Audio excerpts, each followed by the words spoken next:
Hey everyone, and welcome back to Potato Monsters League of Legends Top 5 Plays for an episode stacked with all sorts of outplay. I'm excited to get going with this lineup, so let's begin with iFame's Ion Amumu with a crazy close call number 5 play. In the beginning, we see him quickly grabbing the tier 2, but he takes quite a bit of damage from Thresh and starts to get low. The box plus Ignite is enough to make him ult, and thanks to a bunch of minions helping him out, and then another Q, things are evened up. With the final E, Thresh goes down as Mumu goes to clear the wave and then recall back to base, but this greedy play puts him right back in trouble. His only option is to bandage toss the Gromp, but Graves blocks the escape path, so he's forced to flash over and then quickly smite Gromp for the health to survive the damage from Graves. He sits in the brush for a while, waiting for his Q to come back up, stunning him when he enters, and then Amumu takes off, just barely surviving the Q. After hugging the wall, he's forced to keep running upwards to keep distance as he gets down super low and breaks line of sight. With quick thinking, he smites again for the health, going back in with a final bandage toss for the second kill, thanks to the double smite and the Gromp buff to slowly kill Graves.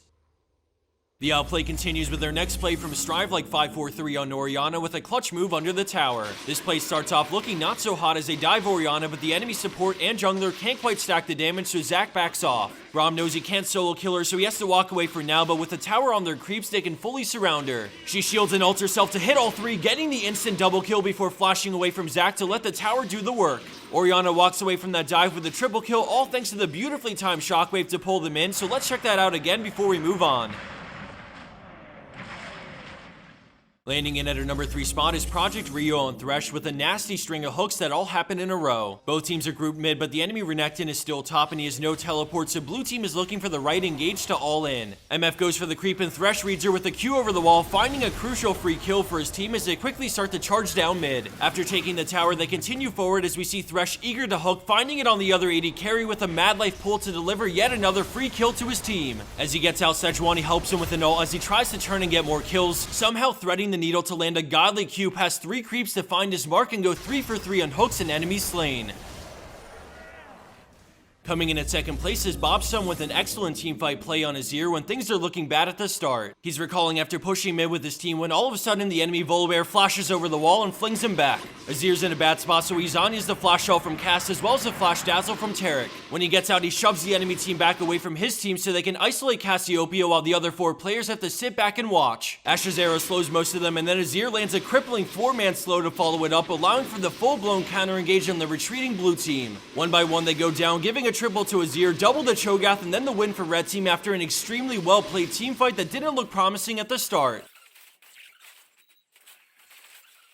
And for our number 1 pro play for this week, we have Rave on Gnar with a picture-perfect wombo when his team needs it most. The score is 19-8, and they're at a 9,000 gold deficit with the inhib already down in mid. Gnar's building at rage when his team decides to engage 4v5, and he's turning mega soon, so he looks to flank. From out of nowhere, he jumps over, throwing them into the wall, followed by Wallop to hold him in place for Jinx to rocket and clean up all 5 for the ace. By the time that fight broke out, it was a 3v5, and despite being so far behind in every aspect of the game, Gnar's timing and angle of attack turns this fight 180 and gives his team hope.